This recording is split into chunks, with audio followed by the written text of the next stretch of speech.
Saludo fraterno. En este día quisiera nuevamente pensar en Jesús como el modelo de modelos. Lo que Él hizo mientras estuvo en la tierra fue más que extraordinario. Hizo milagros como convertir el agua en vino, caminar sobre las aguas, reprender los vientos y las tormentas, sanar a los enfermos, echar fuera demonios y además de eso resucitar muertos y, como nos va a decir Juan, muchas más otras cosas. Juan 21-25 nos habla de ello.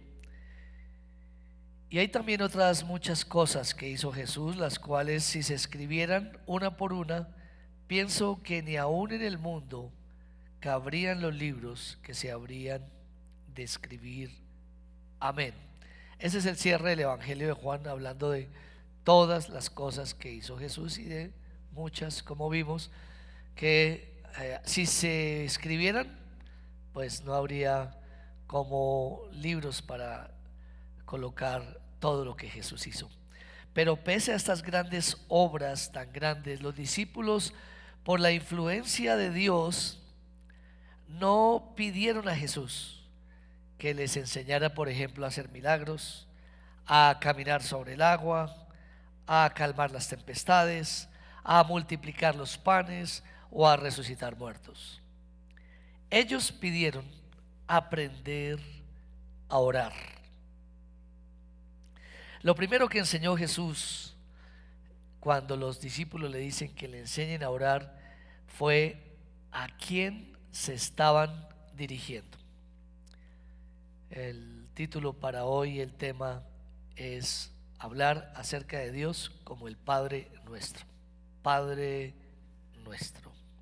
Lucas 11, 1 y 2 dice: aconteció que estaba Jesús orando en un lugar, y cuando terminó, uno de sus discípulos le dijo: Señor, enséñanos a orar.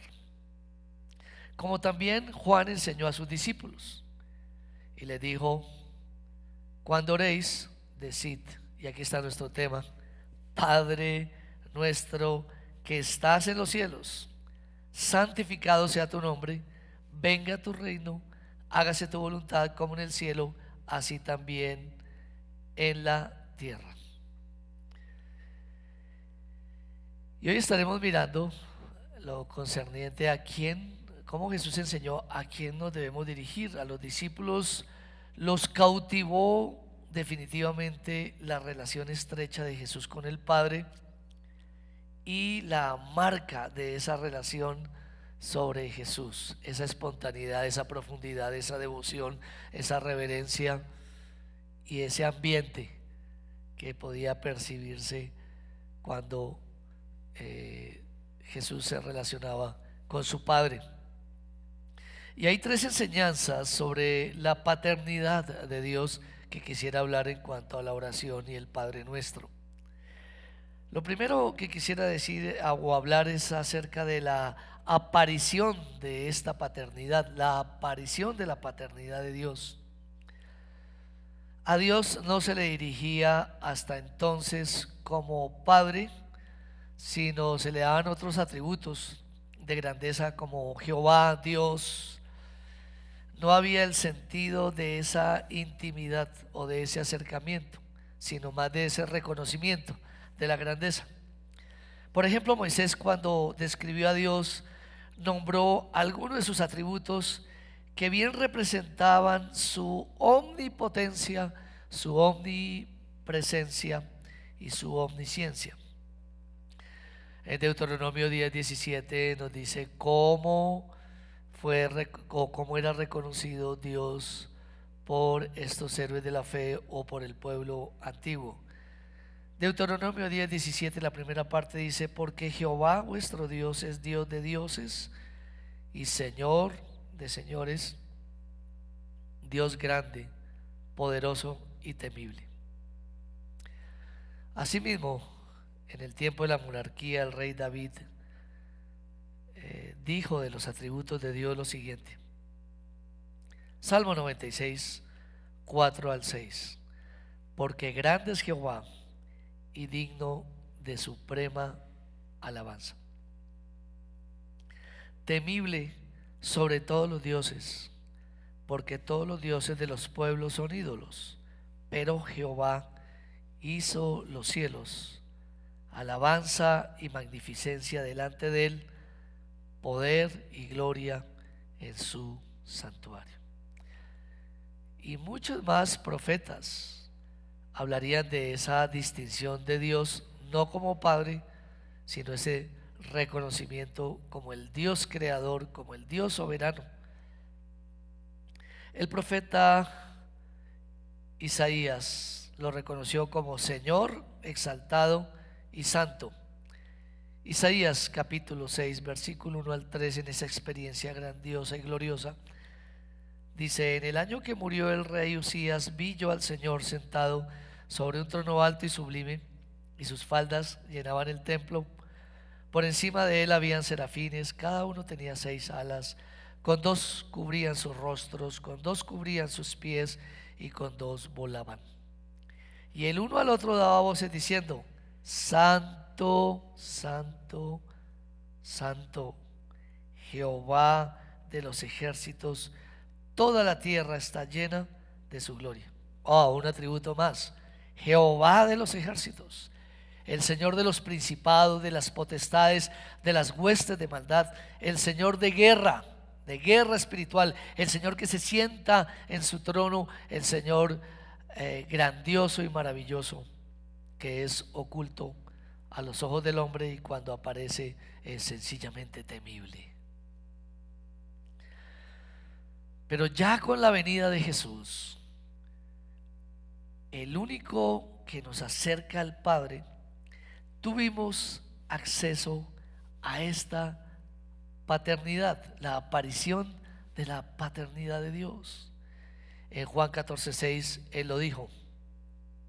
Jesús le dijo: yo soy el camino y la verdad y la vida. Nadie viene al Padre. Detrás del Padre, de Jehová de los ejércitos, el Santo Santo, el soberano, el creador, pero al Padre, sino por mí.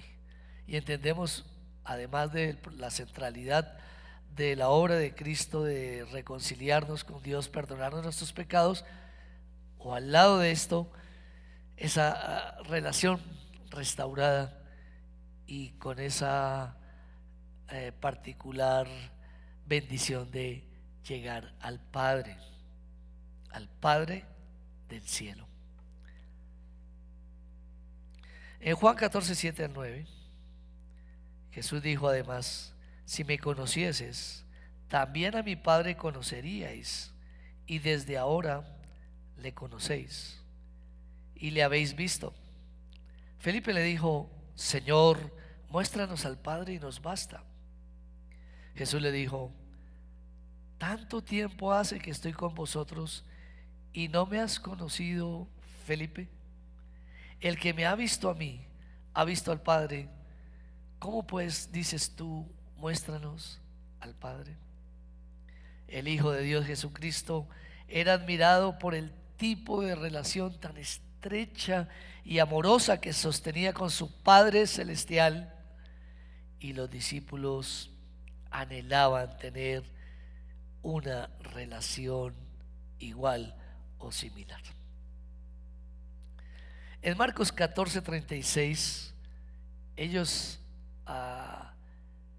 o el texto de Marcos nos habla de cómo Jesús oraba, pero sus discípulos estaban alrededor de él escuchándole. Y mire lo que dice este texto, lo que decía Jesús, y decía: Abba, Padre, todas las cosas son posibles para ti. Aparta de mí esta copa, mas no lo que yo quiero, sino lo que tú.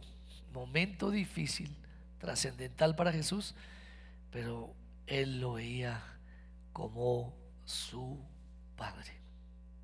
Así deberíamos nosotros verlo. Entonces encontramos aquí 3 enseñanzas sobre la paternidad de Dios, su aparición o la aparición de la paternidad. Número 2, acercamiento a esta paternidad, acercamiento a la paternidad de Dios, de que ya ha sido introducida al hablar de Jesús, el camino, la vida al Padre. Gracias a Jesucristo tenemos la oportunidad de acercarnos al Padre. Al enseñar a orar, Jesús empezó diciendo así en esa enseñanza, Mateo 6:6: mas tú, cuando ores, entra a tu aposento y cerrada la puerta, ora a tu Padre que está en secreto, y tu Padre que ve en lo secreto te recompensará en público. Ya después el apóstol Pablo luego expresaría que los hijos de Dios tenían por medio de Cristo ya este acercamiento. Romanos 8:15 nos habla del Espíritu Santo que está en nosotros, que nos ha sido dada por la obra de Jesús, y cómo la paternidad se vuelve una realidad para nosotros. No es algo de la imaginación, sino es algo completamente verídico. Dice Romanos 8:15: pues no habéis recibido el espíritu de esclavitud para estar otra vez en temor, sino que habéis recibido el espíritu de adopción, por el cual clamamos, Abba, Padre. El primero que lo hizo fue Jesús, Abba, Padre.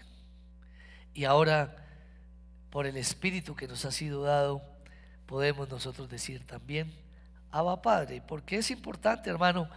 Porque muchas personas, sin darse cuenta, en su comunicación, en medio de la oración pública, de pronto dejan ver que ellos oran solamente Señor, Señor, Señor. Y claro, en la Biblia dice, entonces dijimos, Señor, mira sus amenazas y concede que con todo de nuevo tus hijos, etcétera, etcétera. Sí, oh Señor de los cielos.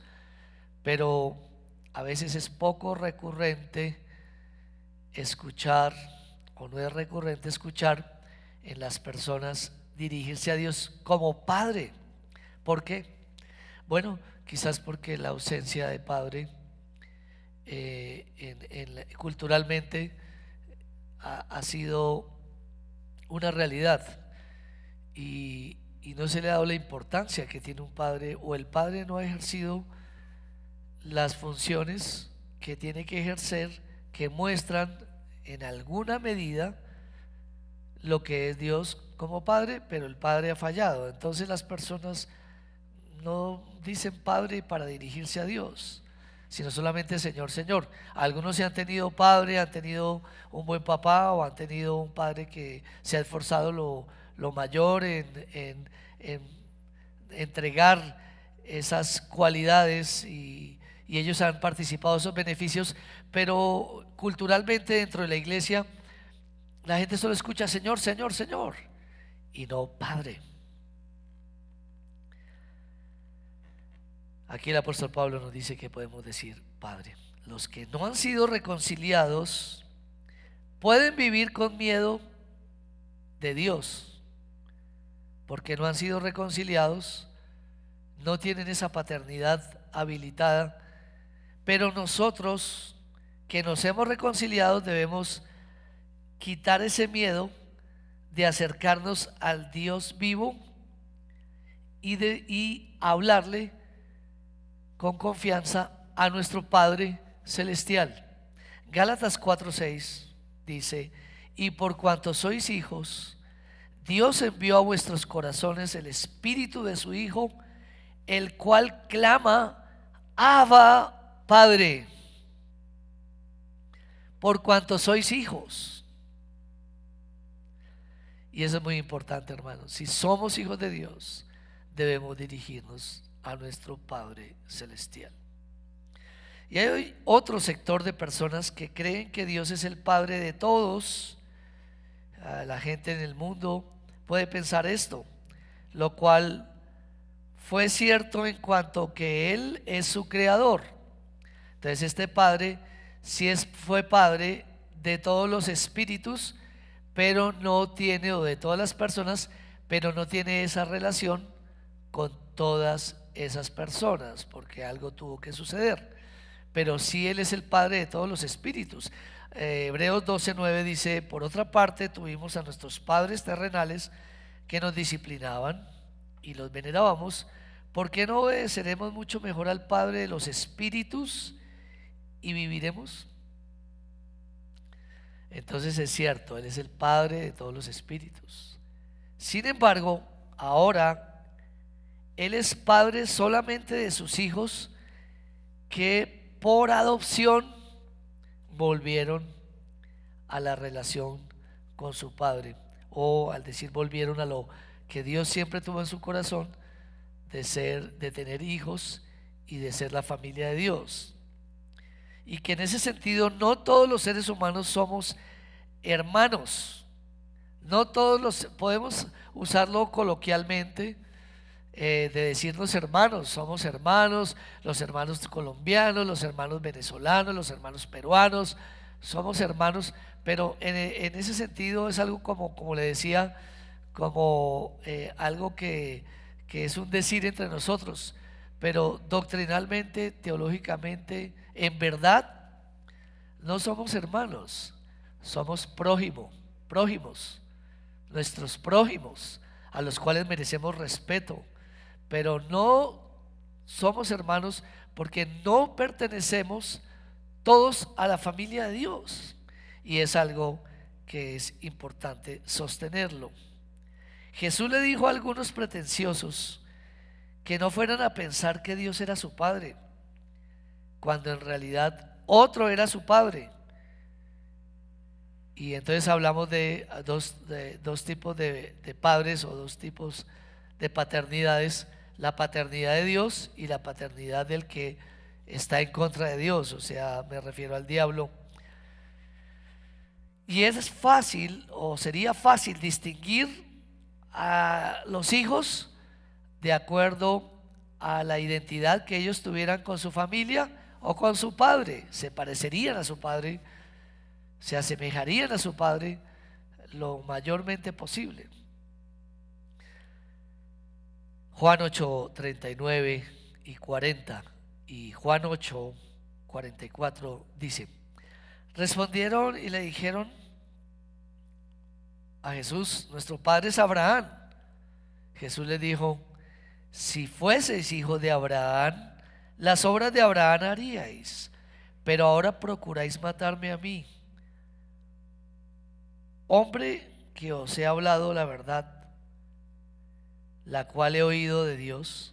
¿No hizo esto Abraham? Vosotros sois de vuestro padre el diablo, y los deseos de vuestro padre queréis hacer. Él ha sido homicida desde el principio y no ha permanecido en la verdad, porque no hay verdad en él. Cuando habla mentira, de suyo habla, porque es mentiroso y padre de mentira. Entonces, en ese sentido podríamos decir que claramente hay una diferencia. Hoy hablamos en Colombia de todos los hermanos colombianos, que los de diferentes grupos, y cuando se habla de las personas que matan a otras personas, decimos nuestros hermanos, son de todas maneras nuestros hermanos. No, no son nuestros hermanos, son nuestro prójimo, porque están matando, porque están engañando, porque están siendo mentirosos. Pero el que es de Dios, las obras de Dios tendrá que hacer. Dentro de estas tres enseñanzas sobre la paternidad de Dios, he hablado por el momento de la aparición de la paternidad y del acercamiento a la paternidad. Por último, les hablaré del alcance de la paternidad, si bien ya he introducido el tema de alguna manera en mis últimas palabras. La distinción clara que hay entre los hijos de Dios y los hijos del diablo. Cada uno, según el caso, obedece a su padre o es inclinado a los actos de su padre. Como vimos anteriormente, Jesús acusa a los judíos de ser hijos del diablo por imitar lo que su padre hace. mentir, seducir y odiar. Pero por el contrario, los hijos de Dios se distinguirán en que obedecen e imitan a su Padre. Primera de Juan 3:1. Mirad cuál amor nos ha dado el Padre para que seamos llamados hijos de Dios. Por esto el mundo o los demás prójimos no nos conoce, porque no le conoció a Él.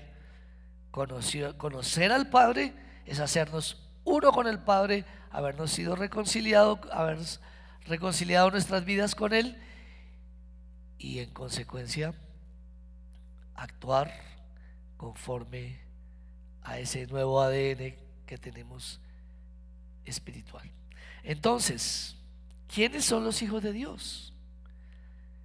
¿Quiénes serán los hijos de Dios? Pues los que se parecen a su Padre. ¿Qué evidencia habrá de ello? Bueno, que estos hijos, al venir a sus corazones, empiezan a ser guiados por el Espíritu de este Padre. Romanos 8:14 dice: porque todos los que son guiados por el Espíritu de Dios, estos son hijos de Dios. No todos el mundo, sino todos los que son guiados por el Espíritu de Dios, estos son hijos de Dios. Entonces usted necesitaría entregar su vida a Cristo para empezar a ser guiado por el mismo Cristo a la voluntad del Padre. Es tan grande este estado de hijos de Dios que su Espíritu se encarga de testificarnos y hacernos tener la seguridad de la herencia celestial que nos ha dado. ¿Qué nos hace suponer que somos hijos de Dios? ¿Que alguien lo diga? ¿Que alguien nos diga que somos buenos o que o de pronto que seamos reconocidos porque vamos a una iglesia, porque hacemos una buena obra, porque prestamos algún tipo de servicio? Lo que nos hace tener seguridad es Dios mismo. Romanos 8:16 y 17. El Espíritu mismo da testimonio a nuestro espíritu de que somos hijos de Dios. Él nos da esa convicción. Por eso dice la Biblia que en el amor no hay temor, porque el perfecto amor echa fuera el temor. Nosotros ya no nos acercamos a Dios con miedo, sí con temor reverente, pero nunca con miedo y desconfianza, porque el Espíritu nos hace saber que somos de Él. Romanos 8:17. Y si hijos, también herederos de Dios y coherederos con Cristo, si es que padecemos juntamente con Él, para que juntamente con Él seamos glorificados. De tal forma que al contar con la presencia de Dios Padre en el Espíritu Santo, podemos creer que tenemos una relación cercana, íntima con Dios, como la tuvo Jesús, y por supuesto que es por medio de Él que nosotros también podemos disfrutar de esto y creer que nuestras oraciones no están huérfanas y que no quedan o no quedarán en la tierra, sino que son oraciones que subirán al Padre de los cielos. Romanos 8:26 y 27. Y de igual manera el Espíritu nos ayuda en nuestra debilidad, pues ¿qué hemos de pedir como conviene? No lo sabemos, pero el Espíritu, que es el que nos guía y en la oración nos guía, el Espíritu mismo intercede por nosotros con gemidos indecibles. Mas el que escudriña los corazones sabe cuál es la intención del Espíritu, porque conforme a la voluntad de Dios intercede por los santos. Y esa es la garantía que nuestras oraciones son oídas, porque lo pedimos según su voluntad, y cuando pedimos según su voluntad Él nos oye, y para pedir según su voluntad Él nos ha dado de su espíritu para que podamos ser confirmados en las peticiones que pidamos, porque vamos a pedir según Dios y no según nuestro, es decir, según un estado de perfección del cielo, de propósito, de objetivo, y no de un estado subjetivo de intereses personales o a destiempos que nada nos va a beneficiar. Por esta oración empezamos, por esta oración empezamos diciendo, ¿cómo empezamos la oración? Diciendo Padre nuestro. Y hay algo bien interesante que dice Padre nuestro. ¿Por qué Padre nuestro y no Padre mío? Porque tengo una relación estrecha con Él, podría decir Padre mío, pero ¿por qué Jesús quiso enseñar? Y les voy a enseñar a orar, y cuando se acerquen digan Padre nuestro. ¿Por qué? Porque esta paternidad ha sido dada para todo el cuerpo de Cristo. La cabeza de la iglesia es Cristo, la cabeza que nutre, da vida, se correlaciona con su cuerpo. Y es maravilloso saberlo, porque Dios es un Dios personal que se mueve en medio de propósitos colectivos, o propósito colectivo, el propósito de su cuerpo, el propósito de su iglesia. De hecho, cuando dice que volverá, claro que va a ser un Dios personal que vuelve por mí, pero Él vuelve por su iglesia, de la cual yo soy miembro, como otros. Esta paternidad ha sido dada para todo el cuerpo de Cristo en cada uno de sus miembros. Padre nuestro. La iglesia tiene como Padre el mismo Dios.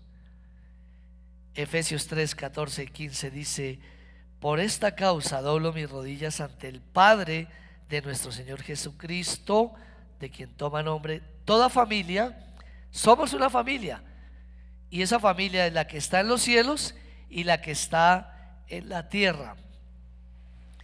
Como decía Robert E. Coleman, decía al respecto de la familia que está en los cielos y en la tierra: la familia que está en los cielos, la iglesia triunfante, y la familia que está en la tierra, la iglesia militante. Pero somos una familia en Dios. Lo último que podemos analizar es que Padre nuestro también dice que estás en los cielos. Padre nuestro que estás en los cielos. ¿Por qué es importante señalar esta última parte? Su paternidad se diferencia a la del mundo. Él está en los cielos y hay un mundo acá. Y además se nos dice que aunque ahora es nuestro Padre, habrá un cierto temor reverente en cuanto a su condición divina. Sí es nuestro Padre, pero sigue estando en los cielos. Y en ese sentido, Él conserva su dignidad, su majestad, su soberanía, y que además de ser Padre nuestro, como vimos del Antiguo Testamento, es Jehová de los ejércitos, es el soberano, Señor, santo, santo, santo, creador del cielo y la tierra. Sigue siendo Él, pero que en medio de su grandeza nos ha permitido acercarnos como Padre, sin perder de vista que es Padre nuestro que estás en los cielos. Lo primero que enseñó Jesús a sus discípulos fue a quién se estaban dirigiendo. Se estaban dirigiendo al Padre nuestro. Que el Señor nos ayude cada día a conocerle más y acercarnos de forma adecuada. El Señor les bendiga.